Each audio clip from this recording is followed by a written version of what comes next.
Hey guys, it's Lisa with Are You My Cousin? And I want to welcome you to our weekly Facebook Live here on Thursday at 3 p.m. Eastern Time.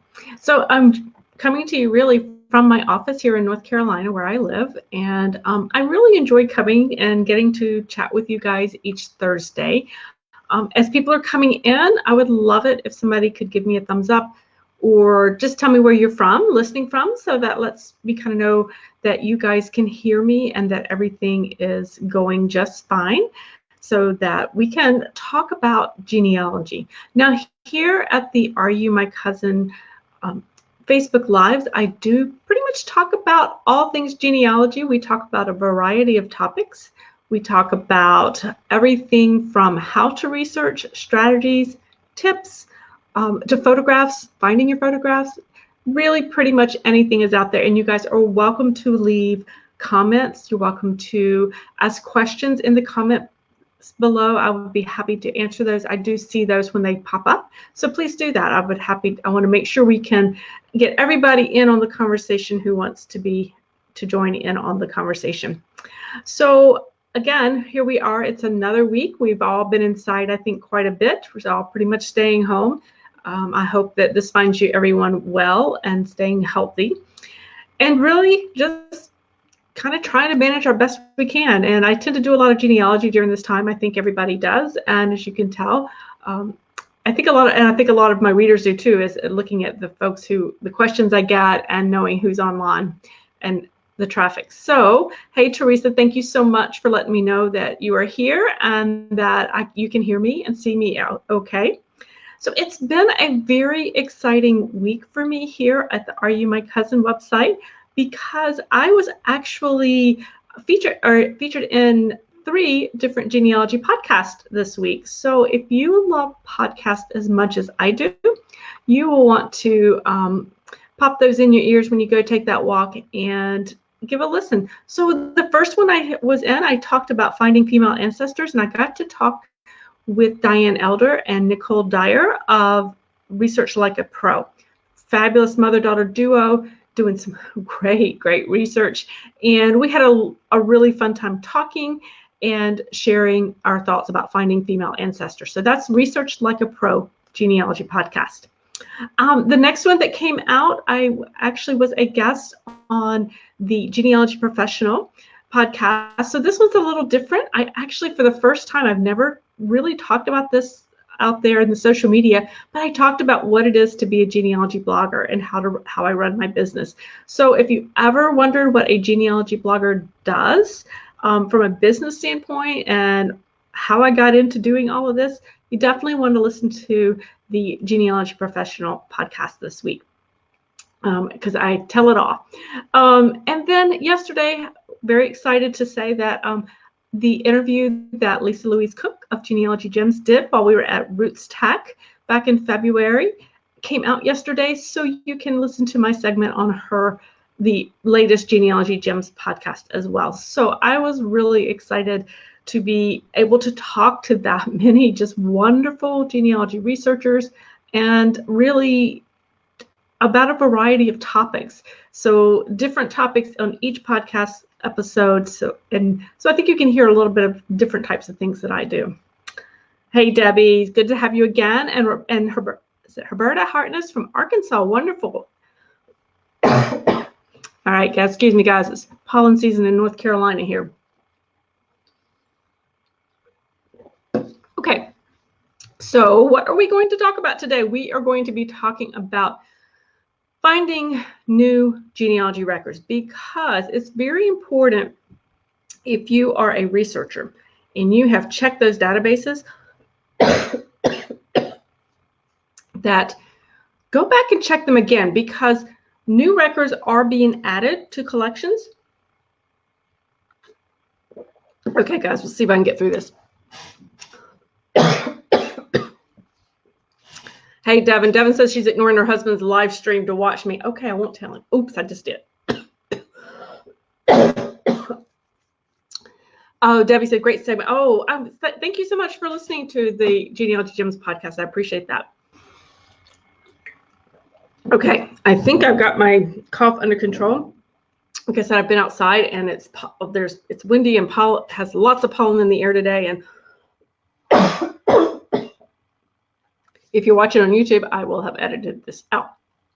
So it is important to find when you are researching genealogy, when you have exhausted your databases, maybe you've looked for your ancestor on Ancestry.com and you've kind of explored all the clues that they have for you. You have explored all the possible records that you can think of.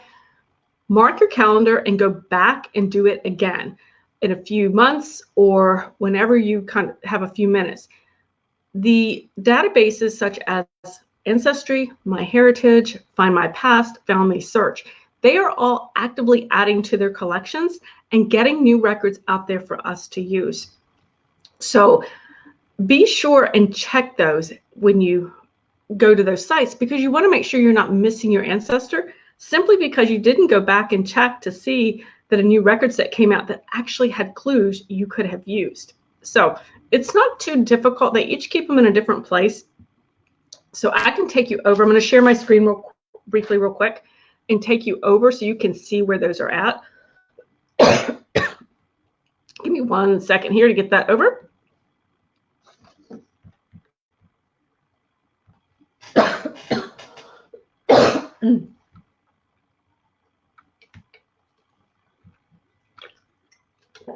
Okay, so here we are on my screen. This is the Family Search page, and they have Family Search news releases, and this is where you'll find your collection updates. So that's real easy. They do them by week, and so that works really well. Over here at Ancestry, you will find them in the recently added and updated collections, and you can see they'll do it by date. Looks like they updated something yesterday, but they will update and they will give brand new ones like this one down here. That's a brand new database. So you can check that. Don't forget, if you are doing international research, drop that little arrow down so you can check and make sure you're getting the countries that you want to research.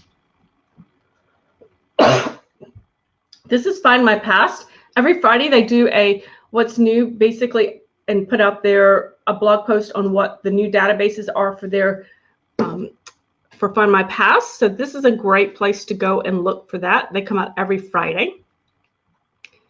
And then at MyHeritage, they come out on the blog. It's where I can tell that they seems to be that they are doing this about once a month. So I have to scroll down to find their most recent post on new records. They have a lot of free access recently going on.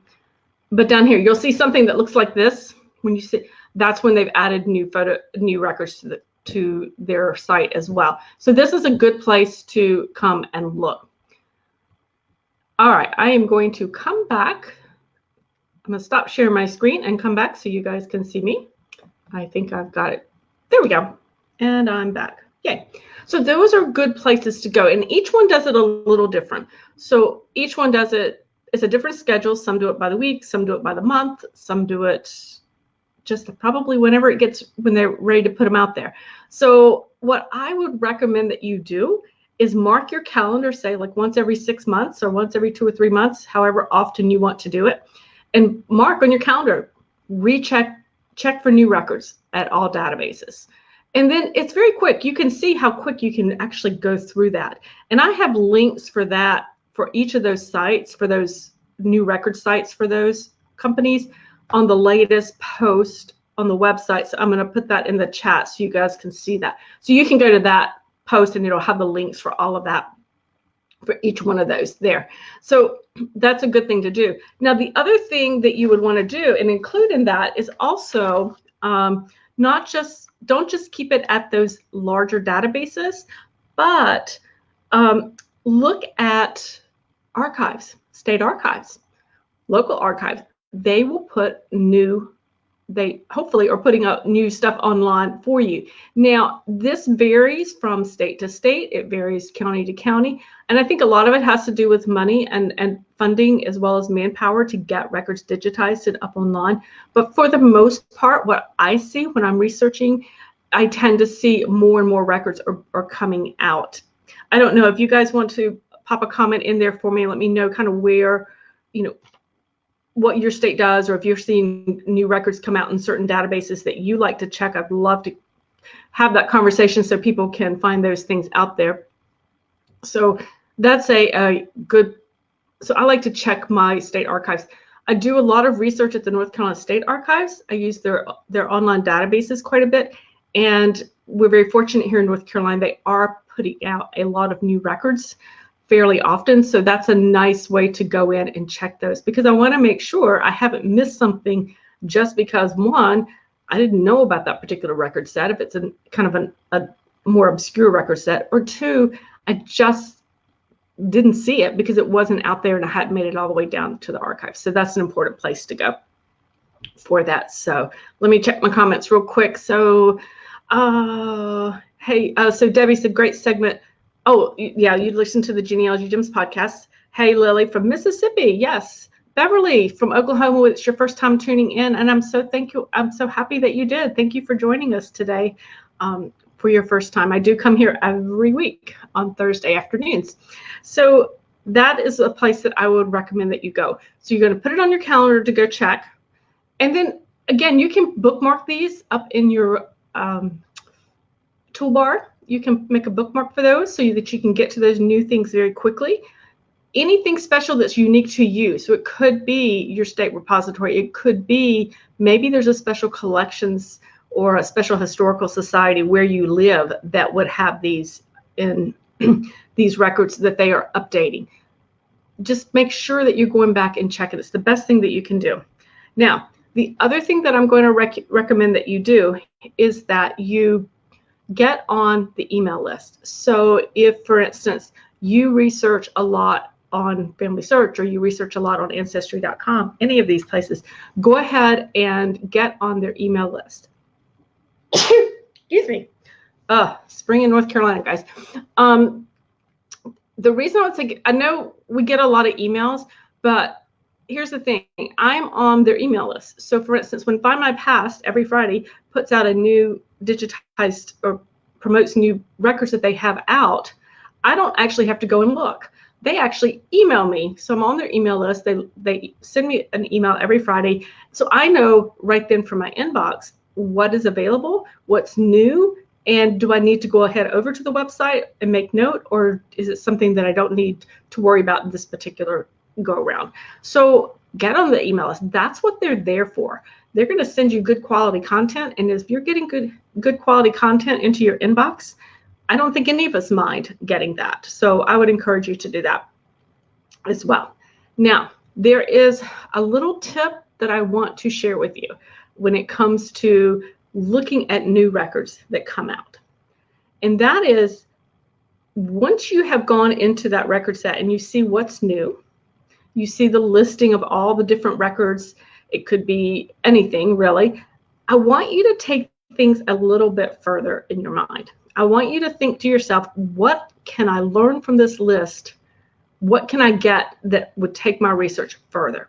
So even if you're not seeing a database that would pertain to you, does it spark ideas for other types of information that could be out there?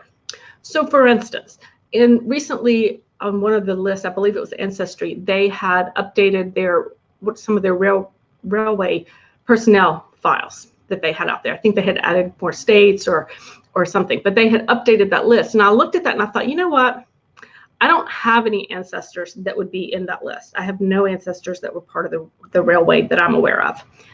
But it made me think, if they have personnel records and they have good records, what types of occupations might my ancestors have been part of that could have had these type of records? In other words, were there potentially other occupations out there that have these types of records that the railway companies kept? And are those things that I can research? Now, so it just kind of got my brain thinking in a new direction and set me on a path, because it's sometimes what I call long shot research, because it is kind of a long shot. But when you're hit that brick wall with your ancestor, that's what you do. You come up with a theory and you go for it, even if it is a little out there. Sometimes it's those little out there kinds of research strategies that'll get you moving a little bit further.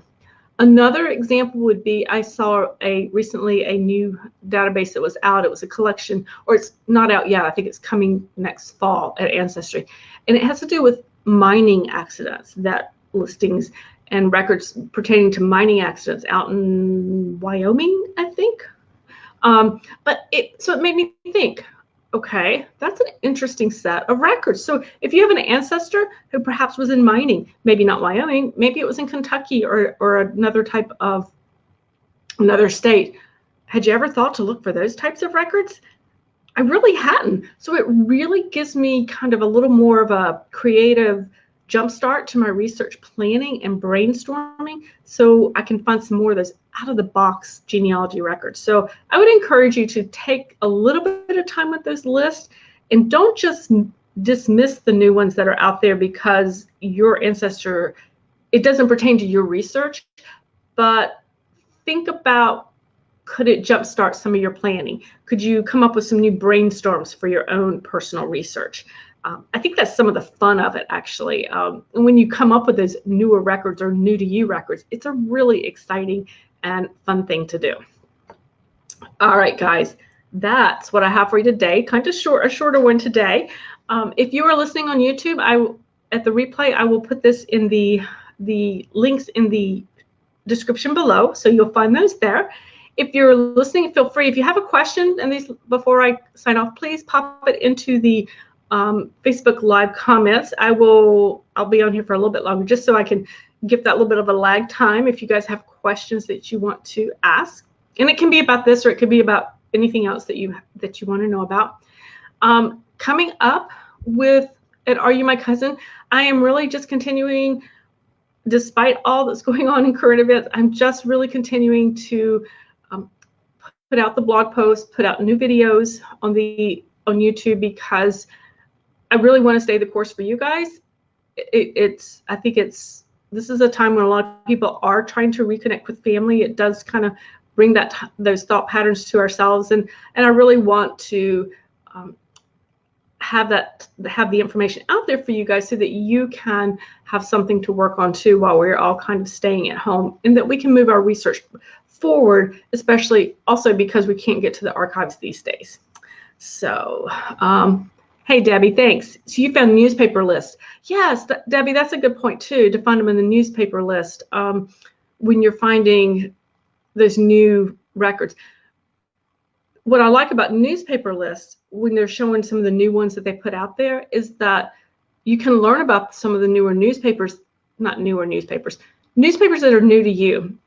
Newspaper research can be, I find it kind of tough personally. I don't know if you guys do or not, but part of that I think is because I don't always know which newspapers are out there, because some of them are very small, some of them are very local, some of them came and went so quickly. It's really so difficult to figure out every possible newspaper that your ancestors might be in, especially if they were like mine and were very rural. So I love it when they put out those newspaper lists, and I can go through and I can find new ones that I'm not as familiar with. It's a huge help in my research, definitely. And of course, so where do you find out about me blogging? Okay, well here, let me see if I can find the link real quick, and I'll pop it in the show. So let me grab the about me blog. Oh, Devin put in my website. Yes, absolutely. Let me here, I'll give the podcast episode. Oh, I know where it is. Hang on, I'll grab it real quick. Just bear with me 1 sec, and I will snag that for you. Because if there's one thing I like talking about even more, or not even more, as much as genealogy, it's the blogging process itself. I really do enjoy blogging quite a bit. Here you go. There it is. Okay. Here you go. All right, just put it in there. So Devin says, thanks for letting us see and hear me. Oh, Devin says she feels isolated, and thank you for that. I brighten your day, Devin. It is isolating, I think, to be inside all the time, and I think that's one of the reasons I really wanted to make sure that I am kind of keeping going. It's good for me, and it's nice to be able to reach out and talk to people even through Facebook Live and stuff. Hey, Michael, thanks so much. I'm glad you enjoyed that. Oh, you're welcome, Debbie. So, okay, guys, so that's really all I had for you today. So spend a little time this afternoon checking out those new genealogy databases that are out there. As I said, if you go to that blog post of mine that I put up there, you can find the links directly to those new the new records on each of those sites that I think will help you out quite a bit. Again, as you're going along, feel free, if you are watching this on the replay, feel free to go ahead and leave a comment, because I still see those comments afterwards. And I'd love it if you find these tips helpful, if you would share the video or share the blog post with your other genealogy friends, so that we can continue to grow the Are You My Cousin community. All right, guys, thank you so much for spending part of your afternoon with me, and I'll talk to you next week. Bye.